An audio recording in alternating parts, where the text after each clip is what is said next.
I'm Paul, and I'm going to continue telling you the untold stories of the water dragon by Carmen Kardashian. Several days passed. Strong winds and heavy rain prevented Nessie's new friends from coming to the loch. Finally, one glorious morning, Nessie surfaced to find her friends already there. This time, Lutzer was smiling as she had a great idea to share with Nessie. I was thinking that the only creatures who may know the secret of blowing fire are some other kinds of dragon, the dragonflies. It makes sense to me that one dragon may be able to help another dragon. They fly across the moors and meadows, mountains and glens. They see a lot on their travels, and perhaps they could help you. It does make sense, Nessie. However, you will have to wait until the spring. It's then when they start to arrive in their millions, said Kieran. What a great idea! Nessie leapt with joy. I will wait, Kieran. Of course I will, continued our water dragon. Yippee! The weather was getting colder by the day, but in spite of that, the herd of cattle and the flock of sheep led by Kieran continued coming to the loch for water. Nessie met them every morning, and they shared stories about both life on the farm and inside the loch. Two worlds that were so fascinating, but so completely different from one another. One morning, Nessie looked up to the grey sky and saw straying snowflakes falling from the clouds. Food became scarce, and Nessie met her friends less and less. As the loch started to slowly freeze, she bade farewell to them all until the spring, and dived deep into the loch to prepare to hibernate for the long winter. As she slept, the entire loch froze over, and everything on land became carpeted in snow. Of course, there was another world of which Nessie knew very little.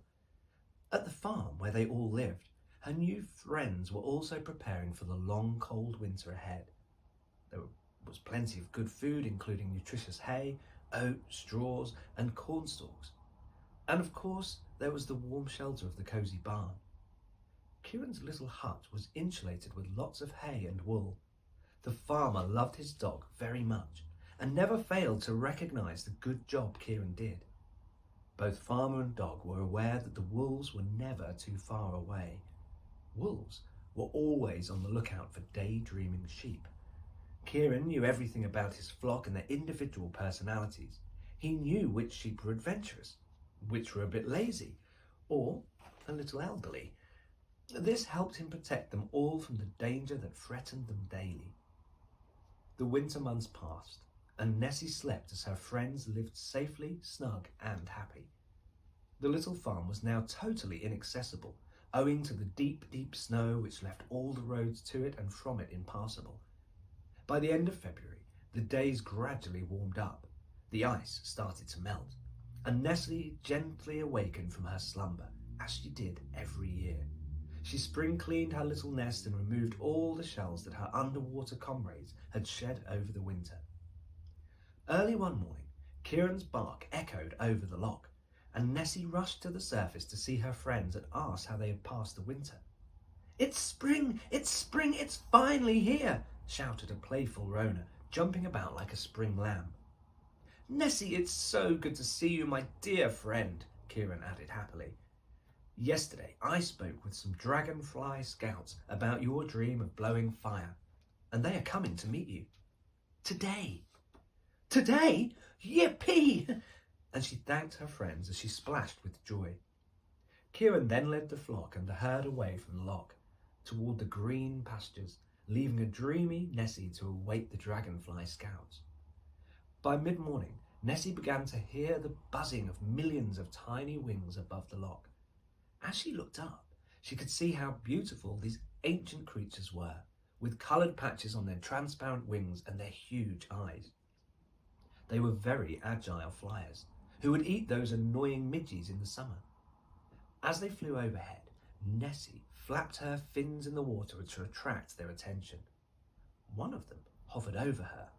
"Hi, what a beautiful day this is," the dragonfly remarked. "We didn't see you last spring. Are you new to the loch?" No, my tiny friend. I have been here many years.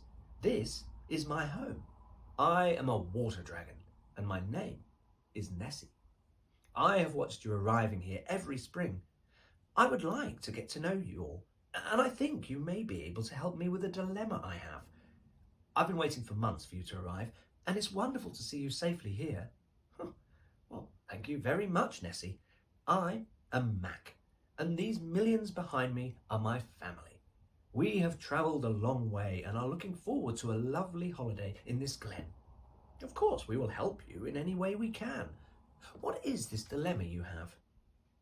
Come and sit beside me, and I'll tell you, my little dragonfly. Mac landed on a rock beside Nessie while she explained. My dream, Mac, is to know the secret of blowing fireballs. You see, my cousin Alex lives in the land of the dragons called Transylvania. He is a fire dragon. Have you ever been to that mystical land? Ah, I have been to Transylvania. And believe it or not, I have met a dragon called Alex. Everybody knows him over there. I believe that you are born with this magical power, but rumour has it that there is a dish made by humans that you can eat. This dish is very common in a country called India, where they grow many hot spices. It has become very popular throughout the world, and I believe it is also eaten here. What is this dish? Nessie quickly asked. What's it called? Curry, Nessie. Curry, my dear, and I am told the hotter the curry, the bigger the fireball you can blow. Curry, replied a very curious Nessie. It's a concoction of different fiery spices. Humans mix in big cauldrons, usually with meat. Wow. How do you think I could find this curry, Mac?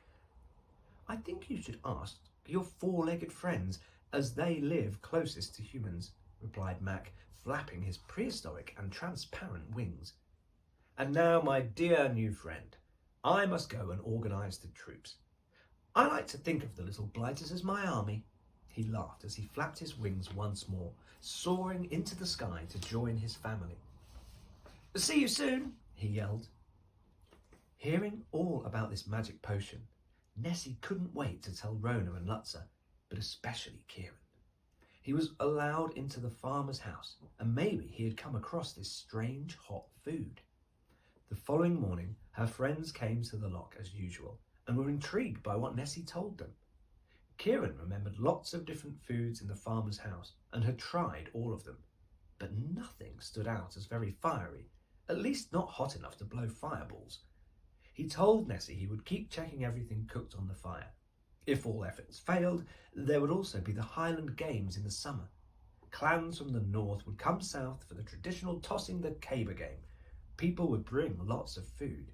There would be music, fireworks, dancing competitions, and lots of fun to be had by the humans.